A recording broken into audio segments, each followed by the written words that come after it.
L'ego a tendance à se raconter, c'est-à-dire à s'expliquer, à expliquer son comportement, à décrire interminablement sa vie et les expériences de sa vie à d'autres égos, qui n'ont pas suffisamment d'intelligence vibratoire pour se retirer de ces monologues morts et sans intelligence.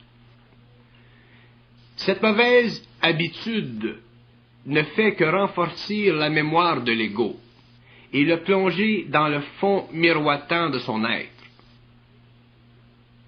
L'ego éprouve, s'il est un peu conscient, une certaine souffrance lorsqu'il se raconte, car il s'aperçoit que ce qu'il dit ou qu'il a dit ne sert qu'à le glorifier devant les autres ou devant lui-même et à le rassurer. Une trop grande tendance à se raconter crée une sorte d'enveloppe dense autour de l'ego qui finit par tuer son intelligence créative. Il se produit alors une sorte de solitude vis-à-vis soi-même qui empire avec l'habitude, et cette solitude crée l'angoisse existentielle dont souffrent les égos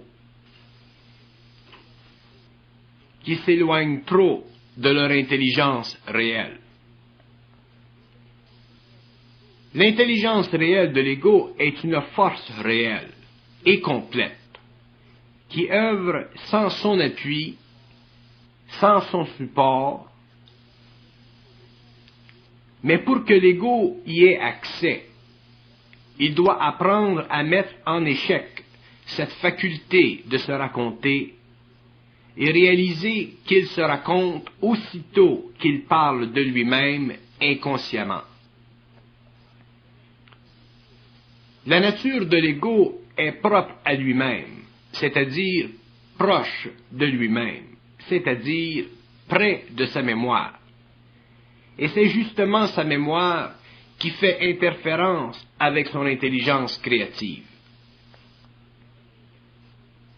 La mauvaise habitude de se raconter crée au cours des années un court-circuit qui désengage les facultés créatives de l'ego et le lie à une mécanicité de l'esprit, tellement rigide qu'il peut en arriver un jour à ne plus pouvoir dire quoi que ce soit d'intelligent et d'original, c'est-à-dire venant du profond de son être.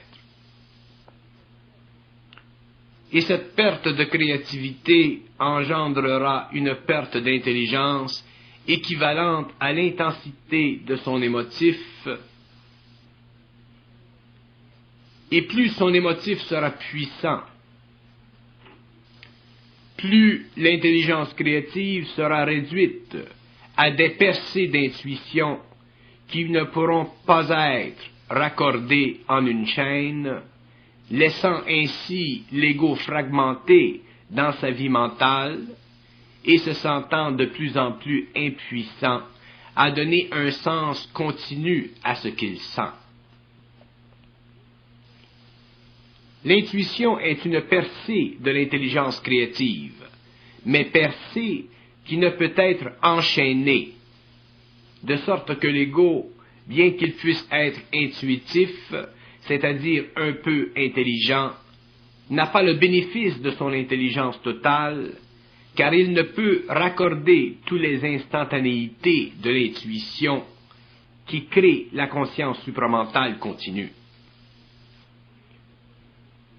Le phénomène de se raconter est tellement généralisé sur la planète que les hommes sont dépourvus de leurs moyens extraordinaires de communiquer, de se parler créativement, et ce mal est devenu planétaire.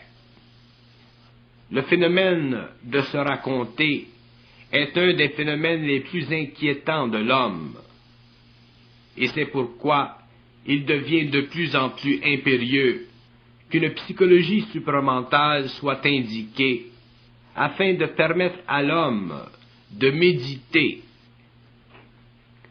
sur un point qui lui échappe totalement et qui est responsable du manque d'intelligence dans le monde. Se raconter peut prendre l'allure d'une grande dame, lorsque celui qui se raconte semble bien le faire, car il a la parole en bouche, comme on le dit si bien et si facilement. Et en fait, ce n'est pas la parole en bouche qu'il possède, mais beaucoup de mots dans la bouche, et c'est pourquoi on a l'impression que la personne parle bien. Il ne s'agit pas de bien dire les mots que l'on a dans la bouche, mais de parler, et parler veut dire quelque chose d'autre que ce que les hommes veulent bien penser. Parler veut dire canaliser de l'intelligence, et canaliser de l'intelligence veut dire s'instruire en parlant. L'ego ne sait pas s'instruire en parlant, parce qu'il ne réalise pas que pour s'instruire, il faut parler avec d'autres égaux qui s'intéressent à la même instruction, c'est-à-dire à cette instruction qui ne vient pas de l'ego, mais passe par l'ego, pour lui faire réaliser le pouvoir de l'esprit en lui. Lorsque l'ego découvre le pouvoir de la parole, il s'excite d'abord, car il n'est pas encore dans l'intelligence de la parole, parfaitement, mais dans l'esprit de la forme, c'est-à-dire la vibration astrale de la forme. Dès qu'il apprend à se raconter de moins en moins, il apprend à vivre de plus en plus du choc que crée la parole sur son esprit. Il apprend à apprendre, autrement dit.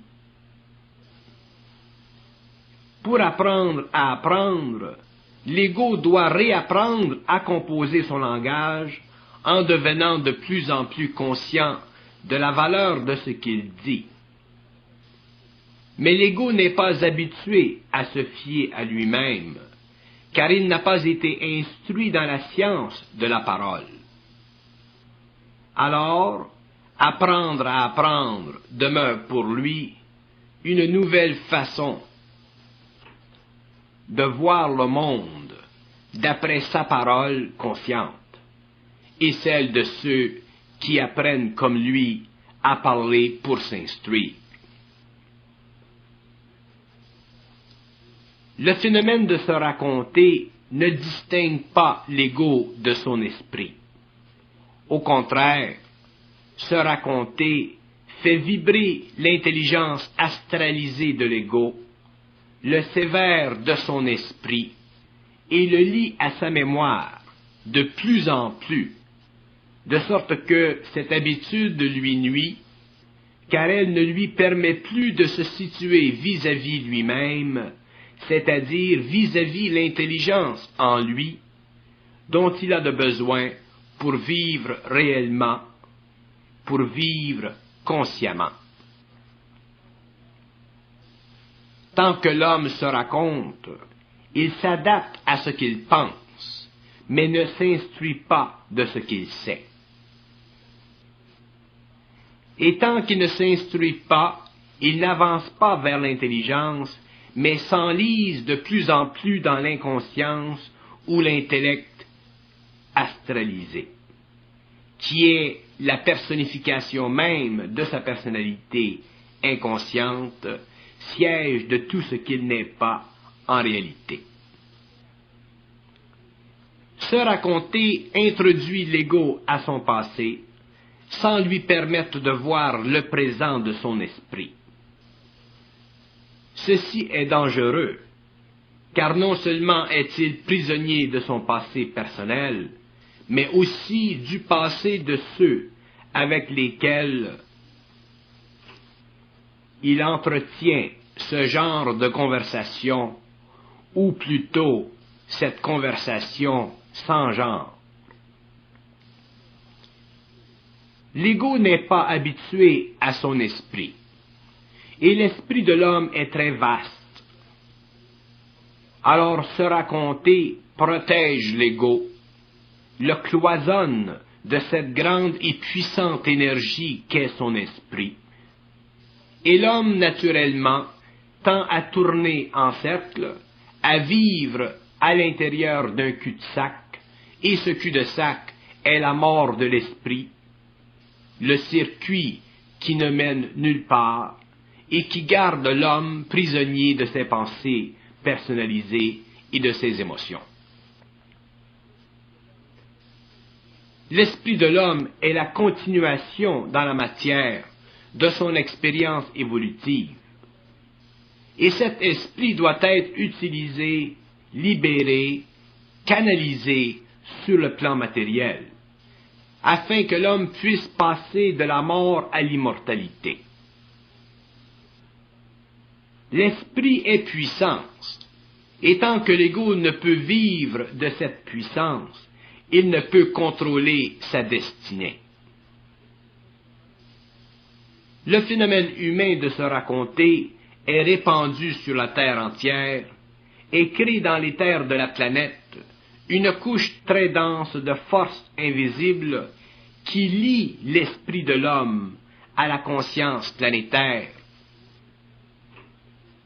et imprègne l'humanité d'impressions qui l'amènent à la mort et l'assujettit au long cycle historique d'involution qui caractérise les grandes civilisations. Le phénomène de se raconter est un phénomène spirituel, dans un sens particulier, c'est-à-dire que ce phénomène spiritualise la nature humaine et lui enlève la particularité de sa vraie nature, celle que découvrira la 6e race de l'humanité. Tant que l'homme se raconte, son esprit est impuissant à réorganiser les neurones de son cerveau électriquement.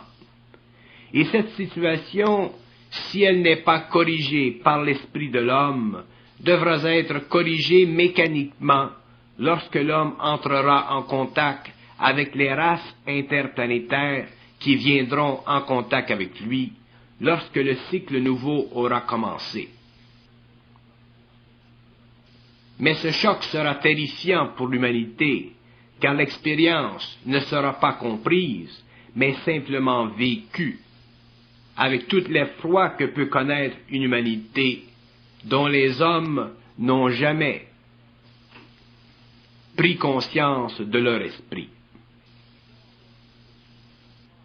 Se raconter est une faille dans la communication, et toute communication qui n'élève pas la conscience la diminue. Si l'homme n'avait pas autant de neurones dans son cerveau, l'humanité, depuis longtemps, aurait dégradé vers les plus bas stages du barbarisme. Lorsqu'un ego apprend à s'instruire de lui-même, ou d'autres égos qui évoluent vers la conscience, l'esprit se charge de corriger les aberrations de la pensée et des émotions. Et l'homme découvre éventuellement qu'il possède des possibilités qui lui étaient voilées à cause du manque d'esprit dans l'intelligence et du manque de réflexion de l'énergie de l'esprit dans le mental inférieur humain. Un tel homme commence alors à se réaliser, c'est-à-dire à se voir tel qu'il est et à se manifester tel qu'il doit, selon le pouvoir de l'esprit en lui. Le phénomène de se raconter provient d'une sorte de vide créatif, d'ennui de l'ego, qui le pousse à vouloir chercher une raison de vivre, non pas une raison de vie, mais une raison de vivre. Et cette raison de vivre est un besoin lié à ses émotions et à ses pensées, de sorte que toutes sortes de conversations deviendront des essais qui s'enchaîneront jusqu'à ce que l'ego se fatigue pour recommencer plus tard. Tant qu'il aura du matériel pour jaser, il s'en servira, et c'est justement pourquoi les arts, par exemple, sont si importants pour l'homme dans le monde, non pas pour élever sa conscience, mais pour la cajoler, pour lui faire croire qu'au moins, ici, dans le domaine des arts, il y a quelque chose à dire d'important. C'est pourquoi le domaine des arts, de la philosophie, sont des domaines dits enrichissants pour l'ego, car ils lui offrent la possibilité de dire quelque chose qui vaille la peine d'être dit. Mais si l'ego était conscient de son esprit, de l'esprit en lui, il ne sentirait pas ce besoin de chercher à l'extérieur de lui-même, car tout viendrait de lui-même, et cette créativité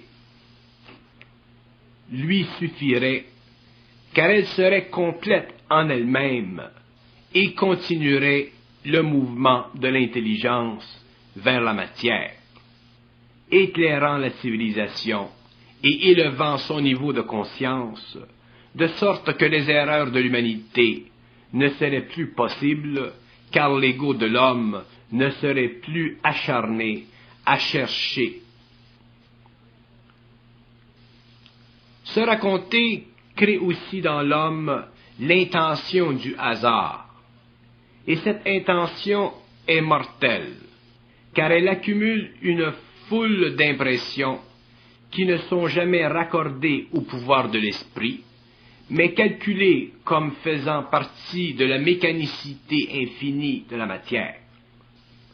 Dangereuse opinion, puisqu'elle diminue le pouvoir de vie dans l'homme et cache à ses yeux le pouvoir de l'esprit dans sa vie matérielle et sa vie corporelle. Puisque l'homme se raconte, il perd l'intelligence de ce qu'il peut savoir. Et c'est pour cette raison qu'il ne peut résoudre les problèmes complexes de la vie. Les problèmes de la vie matérielle sont devenus complexes parce que l'homme, au lieu de s'instruire de par l'esprit qui sait, s'est questionné pour découvrir petit à petit et très graduellement ses sens lui ont fourni le matériel nécessaire pour nourrir sa raison. Le fait de se raconter entrave et retarde le développement de la finesse de l'esprit, finesse extrêmement subtile qui échappe à la raison, car sa pénétration écarte la raison et permet de voir au travers la matrix souvent complexe de l'intelligence humaine. Se raconter permet à l'homme de discuter son rapport avec la forme, mais ne lui permet pas de voir combien la forme sert à l'éloigner de l'intelligence pure, c'est-à-dire du mouvement de l'esprit dans la vie. Si l'homme se raconte, c'est signe que la communication avec les circuits universels n'est pas encore établie, ou suffisamment établie. Et tant que cette communication n'est pas établie, l'ego n'a pas d'autre recours que son intellect. Et ce recours le coupe du véritable processus de l'intelligence. Se raconter entraîne l'homme vers le cul-de-sac de son expérience, car cette habitude, au lieu d'ouvrir ses possibilités intérieures, les condamne à une mort plus ou moins certaine. Le cycle nouveau introduira l'homme à une façon de vivre qui cessera de nuire à son évolution, car il élèvera sa conscience vers l'intelligence. Et cette intelligence lui ouvrira les portes de la sensibilité, de la finesse de l'esprit. La sensibilité est la finesse de l'esprit dans l'homme, et toute habitude où l'ego ne fait que regarder vers lui-même, tel qu'il le fait quand il se raconte, éteint cette sensibilité et renferme l'ego sur lui-même. La sensibilité de l'ego correspond à son rapport vibratoire avec l'esprit de son intelligence, et toute atteinte à cette sensibilité diminue sa conscience et conséquemment son intelligence. Se raconter est une déformation de l'émotif chez l'homme. C'est une caractéristique de l'inconscience humaine et son effet sur l'homme est remarquable par la puissance qu'elle a sur son sens des valeurs. Une valeur humaine est très relative et sa relativité est plus ou moins déterminée par l'activité émotive dans l'ego.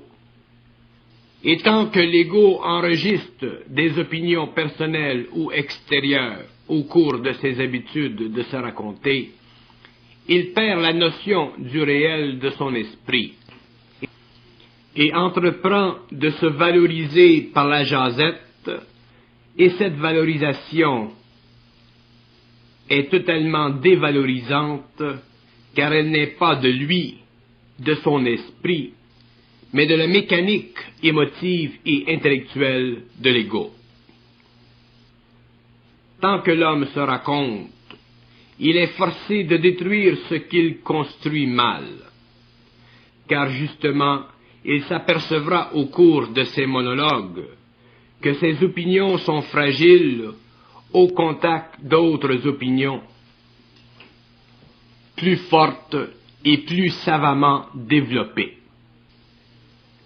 L'intérêt de l'ego n'est jamais fixe, c'est-à-dire qu'il n'est jamais sûr de ce qu'il sait, et il cherche constamment, au cours et au fil de ses monologues, à solidifier ou à donner un semblant de fermeté à ses propos, à ses opinions. Ce phénomène crée la raison d'être même de ce besoin chez l'homme de jaser. Sinon, il commence à souffrir de solitude, c'est-à-dire d'échange et de communication. Un homme conscientisé ne souffre pas du manque de communication, mais s'il veut la vivre, il lui est très facile de la vivre. Se raconter n'est pas seulement une mauvaise habitude, mais aussi un mauvais penchant de l'ego, trop étroitement lié à l'émotion dans la parole. Ce n'est que lorsque la parole a été sévérée de l'émotion que tout langage devient propre à l'esprit et finalement libéré de l'ego. Apprendre à ne pas se raconter impose à l'ego la nécessité de prendre conscience de lui-même et de se regarder parler afin d'observer s'il parle ou s'il jase. Peu de temps faut-il pour qu'il s'aperçoive de l'énorme perte d'énergie mentale et émotive qu'il subit à cause de son insécurité psychologique. L'ego a tendance à vouloir participer à une conversation afin de démontrer qu'il sait quelque chose ou qu'il a quelque chose de valable à dire. Se raconter est un phénomène psychologique. Parler créativement est un phénomène de canalisation. Les deux phénomènes sont diamétralement opposés de nature. Le premier reflétant la solitude de l'ego et le dernier sa participation au phénomène créatif de l'intelligence. Tant que l'ego n'a pas été saturé de lui-même, tant qu'il n'a pas réalisé pleinement le phénomène égoïque, égocentrique, il a de la difficulté à se sentir translucide au lieu d'opaque. C'est cette difficulté qui l'entraîne à parler avec erreur au lieu de parler avec intelligence. Et tant qu'il parlera avec erreur, il ne saura les reconnaître et ainsi ne pourra se connaître, car c'est en parlant avec intelligence qu'il apprend à se connaître et à comprendre ce qu'il sait.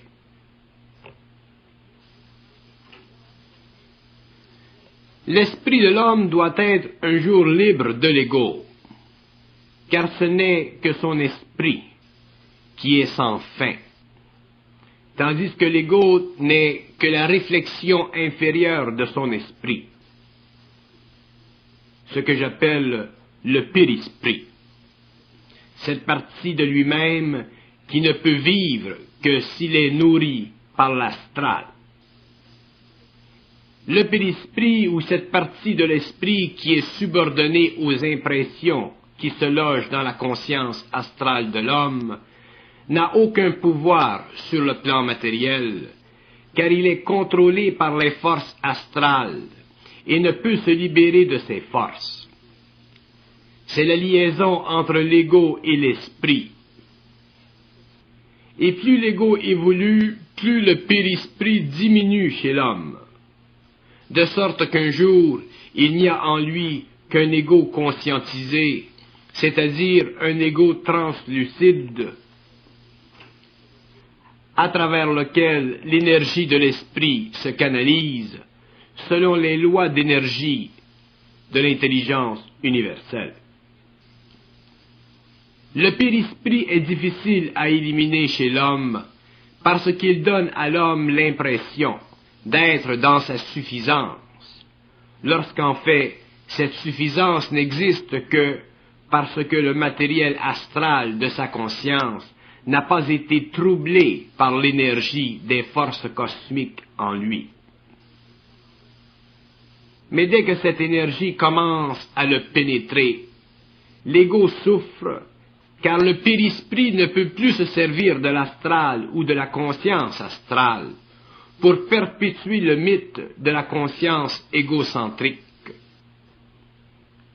Lorsque le périsprit commence à souffrir, l'ego, lui, commence à se sentir de plus en plus isolé, de plus en plus coupé du monde, et ceci l'inquiète.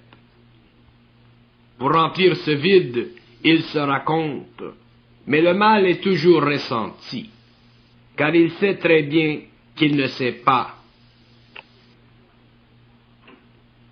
et qu'il ne fait que prétendre qu'il sait quelque chose. Il prendra tout le matériel que peut lui fournir sa mémoire, afin de tisser une fabrique quelconque pour s'y envelopper. On se raconte parce que l'on n'a rien à dire de réel. Sinon, nous cesserions de parler. Mais ceci est impossible, car l'ego doit exprimer la souffrance du périsprit, car c'est le périsprit qui est le souffre-douleur de l'esprit. C'est lui qui est le point, le pont entre l'ego et l'esprit.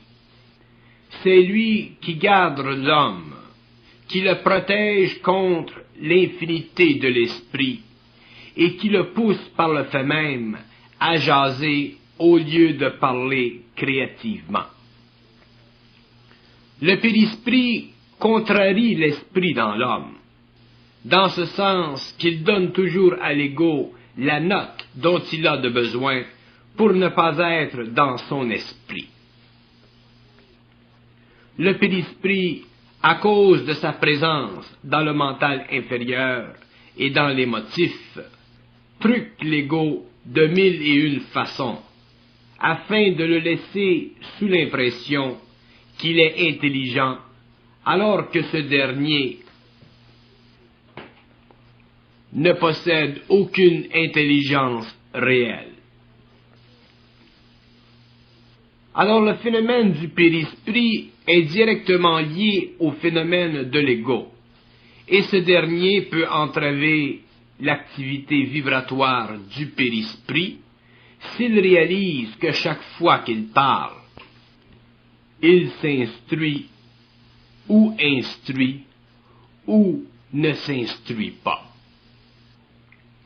S'il n'y a pas d'instruction quelconque, si l'ego ne sent pas qu'il apprend véritablement quelque chose lorsqu'il parle, ou qu'il ne dit pas quelque chose d'essentiel, et qu'il n'y a aucune perte d'énergie, il est sous l'influence du périsprit et ne peut vivre à tous les niveaux de l'énergie de l'esprit en lui ou de l'intelligence universelle. Se raconter fait partie de l'activité du périsprit derrière l'ego. Ce périsprit qui s'occupe de l'envelopper et de le plonger dans une condition où ce dernier ne peut faire contact avec l'intelligence de l'esprit. La présence du périsprit est totale chez l'homme, bien que l'ego ne s'en rende pas compte. Il est tellement présent qu'il est la raison même de la souffrance vibratoire de l'ego sur le plan matériel. C'est pourquoi l'ego doit apprendre à ne pas se raconter, car lorsqu'il aura bien saisi cet aspect d'une conscience nouvelle, il pourra s'apercevoir de la présence du périsprit et son effet sur lui, car sa conscience aura été élevée et l'ego pourra plus facilement enregistrer parfaitement ce que lui indique l'intelligence réelle. L'ego doit être suffisamment translucide, c'est-à-dire pénétré par l'intelligence réelle, c'est-à-dire libre de l'effet vibratoire du périsprit, pour pouvoir savoir instantanément. C'est à partir de ce moment qu'il est libre et supramental. L'intelligence réelle de l'homme doit transpercer l'enveloppe du périsprit et ouvrir ainsi le canal qui lui permet de diriger le mortel et de l'amener à un état de réceptivité qui permet à l'homme de survivre au cours de l'évolution qui le mène vers les espaces infinis de la conscience atomique de son esprit. C'est pour cette raison que l'homme doit apprendre à reconnaître les mécanismes des forces qui le lient temporellement à la matière, empêchant ainsi son esprit d'être rendu libre, c'est-à-dire capable d'agir sans le support de l'ego.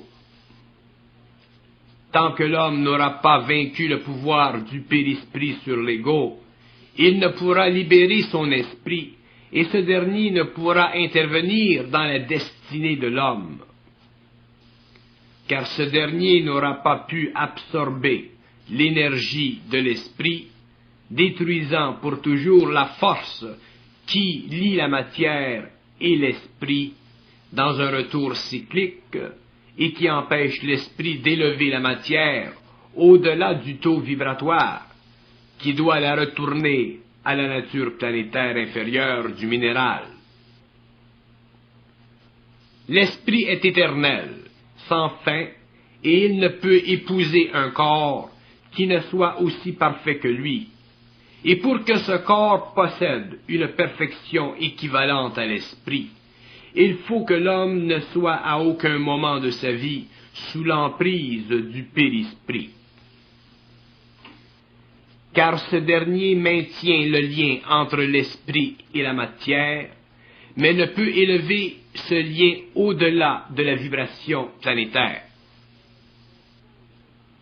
Or, l'immortel contrôle le lien entre lui-même et son esprit. Il possède les clés vibratoires qui réorganisent à volonté les champs de force qui maintiennent en vie son corps et les principes inférieurs de sa conscience planétaire, pour qu'il ne vive que de l'énergie de l'esprit. S'il contrôle le lien entre son corps et son esprit, il ne peut que déterminer les conditions de sa destinée, car il n'est plus divisé par la vie et la mort, puisque la mort matérielle n'a plus de pouvoir sur lui. Alors, il peut jouir de l'union de son esprit avec l'esprit universel, et c'est cette ultime expérience qui fait de l'homme un être parfaitement créateur. L'ego de cet homme ne ressemble plus aux autres égos, car il n'est plus enveloppé dans le périsprit. Apprendre à ne pas se raconter est un premier pas vers cette étape de la conscience supérieure de l'homme, car il déchire le pouvoir du périsprit sur l'ego. Le déchirement de cette enveloppe libère l'énergie émotive et mentale et la canalise vers l'extérieur de l'ego. Et c'est à ce point que se forme la conscience supramentale, cette couche d'énergie qui deviendra de plus en plus puissante, de plus en plus grande, et qui permettra à l'ego d'enregistrer de plus en plus d'énergie provenant de son esprit, qui est lui-même lié à un esprit supérieur. De là se formera le lien invisible entre le mortel et l'immortel, et ce lien ne sera dissoluble que par l'élévation du pouvoir de la lumière dans l'immortel, de sorte que viendra le temps, un jour, plus ou moins lointain, où le mortel, c'est-à-dire cette partie de l'homme qui s'instruit de la vie, ne pourra plus pénétrer dans les mondes de lumière et de vie avancés. Et à partir de ce temps, le mortel, c'est-à-dire cette conscience humaine qui est régie par les lois planétaires, sera transmuté à nouveau, et le mortel immortalisé deviendra éternel, c'est-à-dire qu'il n'aura plus besoin de forme pour se manifester. Lorsque vient la fin d'un cycle de vie sur un globe, les conditions de vie nouvelles coïncident avec renouvellement et une gradation du taux vibratoire des énergies qui ont servi à l'évolution antérieure. Et ce renouvellement des énergies n'a plus de fin, car il constitue l'augmentation du pouvoir de l'esprit nouveau qui pénètre dans la conscience planétaire. L'ego qui subit une telle transformation par un renouvellement de ses énergies sent de plus en plus s'amplifier en lui une vie nouvelle, une vie qui ne se calque plus et de moins en moins sur l'ancienne.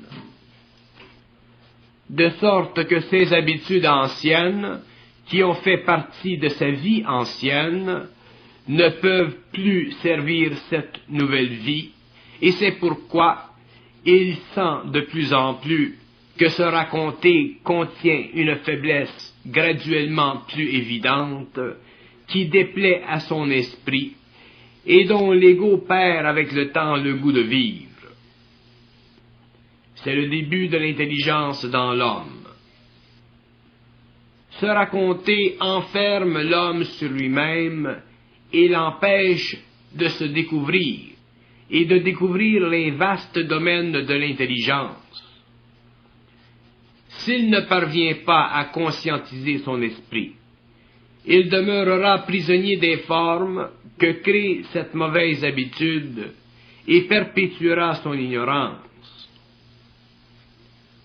Tant que l'ego se raconte, il détruit la possibilité d'engendrer en lui-même suffisamment d'énergie pour briser le pouvoir du périsprit sur son émotivité et son mental.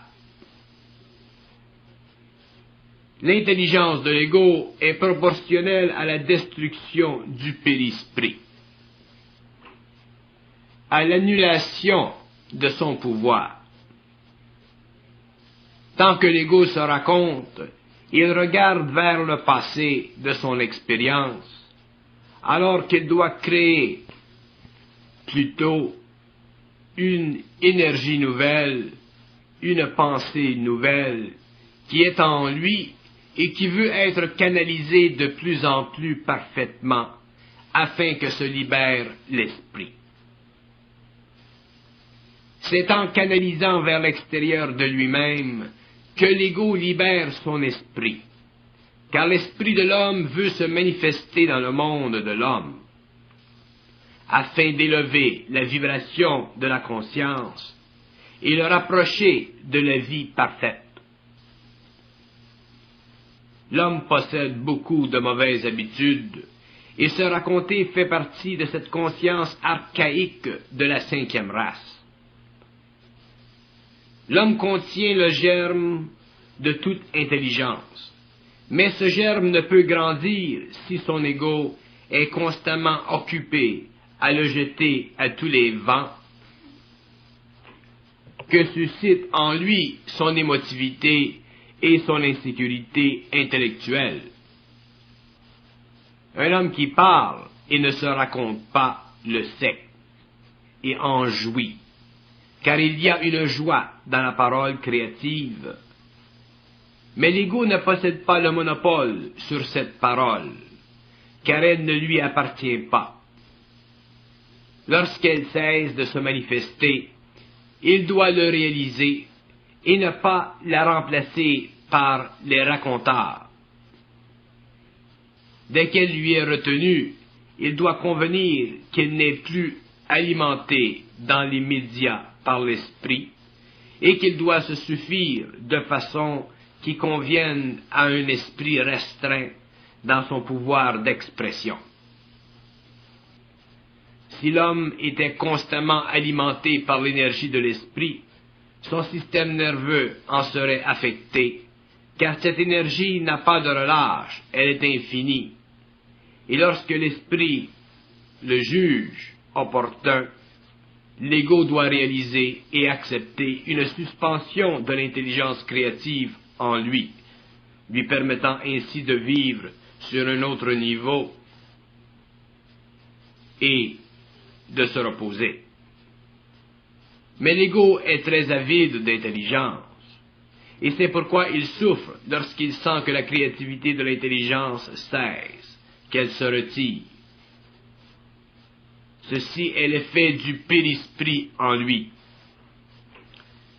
qui fait vibrer son émotivité et son intellect. Lui, le pauvre, en souffre jusqu'au jour où il s'habitue à canaliser lorsqu'il en est le temps et à se reposer l'esprit lorsqu'il en est aussi le temps. Tous les hommes se racontent plus ou moins, car ils ne peuvent supporter la retenue de l'esprit sur eux-mêmes. Alors c'est l'ego qui entre en jeu et parle à tort et à travers, et l'homme démontre toute son ignorance au lieu de la terre. L'ego se raconte car il croit savoir quelque chose, lorsqu'en fait il ne sait rien.